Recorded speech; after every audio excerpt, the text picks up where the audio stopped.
সুপ্রিয় দর্শক, শুধুমাত্র এসএসসি পরীক্ষায় নয়, বিভিন্ন চাকরির পরীক্ষায় এই প্রশ্নটি প্রচুর পাওয়া যায়।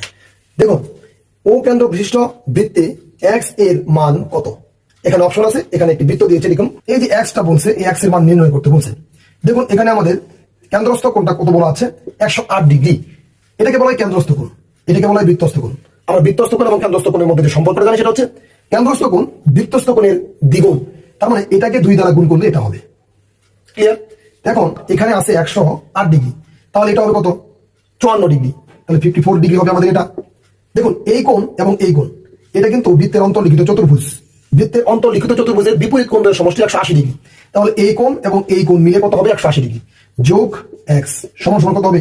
180 ডিগ্রি। বা তাহলে এক্স কোণ সমান সমান কত হবে? 180 বিয়োগ 54, তাহলে কত হবে?